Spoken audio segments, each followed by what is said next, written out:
Good morning to all. आज का anatomy physiology का जो टॉपिक है वह है ब्लड एंड इट्स कंपोनेंट। सबसे पहले अपन बात करते हैं introduction of the blood. Blood एक प्रकार का जो फ्लूइड होता है जो मुख्य रूप से ब्लड वेसल्स के अंदर सर्कुलेट होता है। With the help of circulatory system अपने हार्ट के द्वारा इसको पंप किया जाता है और ये पूरी बॉडी के अंदर सर्कुलेशन का कार्य करता है। साथ ही बॉडी की डिफरेंट डिमांड जैसे ऑक्सीजन, जैसे न्यूट्रिशन आदि जो डिमांड होती है बॉडी की या सेल्स की जो डिमांड्स होती है उनको फुलफिल करने का कार्य भी ब्लड के द्वारा किया जाता है।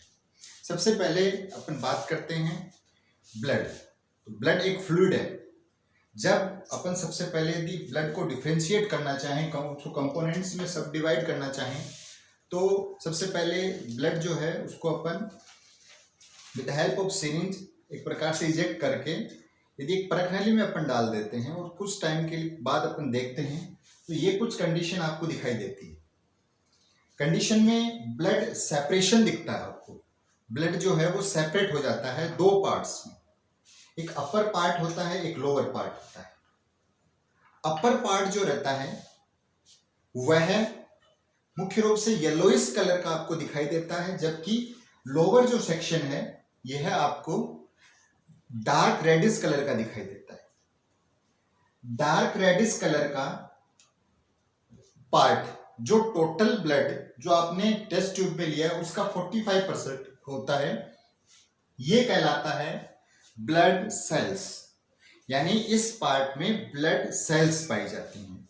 और जो अपर पार्ट है जो येलोइश कलर का होता है इसे ब्लड प्लाज्मा कहते हैं। अब अपन बात करते हैं सबसे पहले ब्लड सेल्स की। तो ब्लड सेल्स जो होती हैं वो मुख्य रूप से तीन प्रकार की होती हैं। सबसे पहले अपन बात करते हैं रेड ब्लड सेल्स की, जिन्हें अपन एरिथ्रोसाइट्स भी कहते हैं, और इनका जो डायमीटर होता है वो 7 to 8 माइक्रोमीटर का होता है। यानी रेड ब्लड सेल्स का डायमीटर 7 to 8 माइक्रोमीटर का होता है, जबकि इनका लाइफ स्पैन जो रहता है वो 120 डेज का होता है। साथ में दूसरी जो सेल होती है जिसे अपन व्हाइट ब्लड सेल कहते हैं, जिसे ल्यूकोसाइट्स भी कहा जाता है। ल्यूकोसाइट्स का जो डायमीटर होता है वो 12 to 17 माइक्रोमीटर का होता है, तथा साथ ही प्लेटिलेट्स जिसे अपन थ्रोम्बोसाइट्स कहते हैं, इनका जो डायमीटर जो रहता है वो 2 to 4 माइक्रोमीटर का होता है, और प्लेटिलेट्स का लाइफ स्पैन 8 to 9 डेज, जबकि WBC का लाइफ स्पैन 13 to 20 डेज का होता है। अब इन तीनों सेल्स का फंक्शन क्या होता है? आरबीसी मुख्य रूप से ऑक्सीजन कैरियर का कार्य करती है, क्योंकि आरबीसी के साथ में हीमोग्लोबिन मॉलिक्यूल्स पाए जाते हैं जो ऑक्सीजन ट्रांसपोर्टेशन का कार्य करते हैं। यानी जब अपन इंस्पायरेशन करते हैं तो लंग्स के अंदर से जब ब्लड ट्रेवल करता है तो उस दौरान जो ऑक्सीजन मॉलिक्यूल्स हैं वो ब्लड के साथ मिलकर ऑक्सी हीमोग्लोबिन का फॉर्मेशन करते हैं और पूरी बॉडी के अंदर ऑक्सीजनेशन या ऑक्सीजनेटेड ब्लड की सप्लाई करते हैं। ऐसे ही टिश्यू और सेल्स के द्वारा रिलीज की हुई कार्बन डाइऑक्साइड को भी वहां से लाकर लंग्स में छोड़ने का मुख्य कार्य आरबीसी यानी रेड ब्लड सेल का होता है। एरिथ्रोपोइटिन जो हार्मोन होता है, यह हार्मोन मुख्य रूप से आरबीसी प्रोडक्शन को स्टिमुलेट करता है। In the condition of hypoxia, जब ब्लड के अंदर ऑक्सीजन की कमी होती है तो जो आरबीसी प्रोडक्शन है वो अपने आप बढ़ जाता है। दूसरा अपन बात करते हैं WBC। White blood cell body को इम्यून पावर प्रोवाइड करने का कार्य करते हैं। जब बॉडी में किसी भी प्रकार के पैथोजन की एंट्री होती है तो उस दौरान बॉडी में WBC प्रोडक्शन बढ़ जाता है। जब भी अपन CBC या कंप्लीट ब्लड काउंट करवाते हैं in the any condition of infection, तो आपने देखा होगा कि WBC आपको एलिवेटेड मिलेगा नॉर्मल रेंज से। थर्ड जो होता है वो होता है थ्रोम्बोसाइट्स यानी प्लेटिलेट्स। प्लेटिलेट्स एक प्रकार से ब्लड क्लोटिंग या क्लोट फॉर्मेशन का कार्य करती है। क्लोट फॉर्मेशन का मतलब ये होता है कि रक्त का थक्का जमना, जब भी किसी प्रकार का वुंड इंजरी होती है तो वहां पर ये जो प्लेटलेट्स हैं ये फिब्रिन के साथ मिलकर, जो फिब्रिन जो आपका प्रोटीन जो होती है ये मुख्य रूप से प्लाज्मा का पार्ट होता है, लेकिन जो वुंड हीलिंग जिसको अपन बोल सकते हैं या किसी भी प्रकार का प्लग फॉर्मेशन करना, थ्रम्बस फॉर्मेशन का मुख्य कार्य प्लेटलेट्स और फिब्रिन प्रोटीन के द्वारा किया जाता है। ये तो तीनों ब्लड सेल्स की बात हो गई।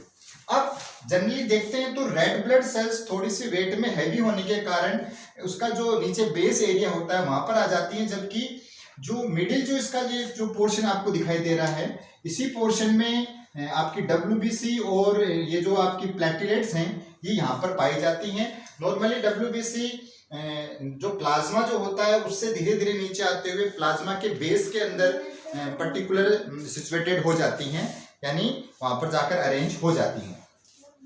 दूसरी बात अपन एक नॉर्मल बात करते हैं कि ब्लड सेल का फॉर्मेशन कहां पर होता है।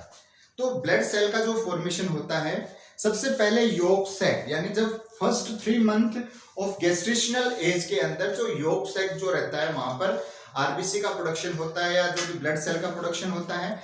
आफ्टर दैट ब्लड का जो फॉर्मेशन होता है वो लीवर के अंदर भी होता है, और जब बोन का फॉर्मेशन हो जाता है फीटस के अंदर तो उस दौरान यह बोन के अंदर से भी आरबीसी का या बोन मैरो के अंदर भी जो भी ब्लड सेल है उनका प्रोडक्शन होता है, फॉर्मेशन होता है।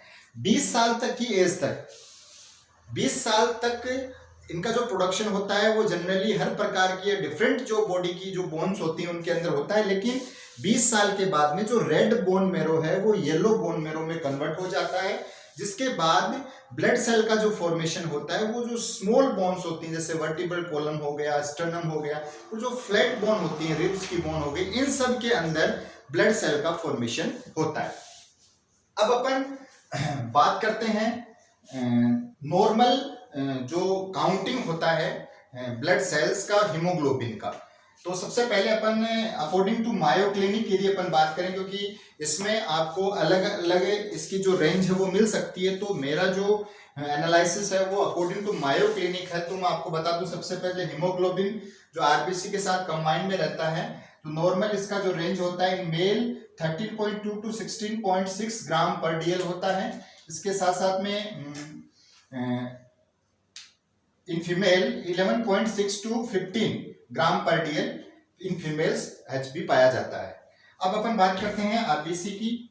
जो रेड ब्लड सेल्स जो रहती हैं वह मुख्य रूप से मिलियंस की संख्या में होती हैं और माइक्रोलीटर में होती हैं ये। तो इन फीमेल सबसे पहले अपन बात करें इन मेल की तो 4.32 टू 5.72 मिलियन सेल्स पर माइक्रोलीटर में पाई जाती है मेल, और फीमेल में 3.90 टू 5.03 मिलियन सेल पर माइक्रोलीटर पाई जाती हैं।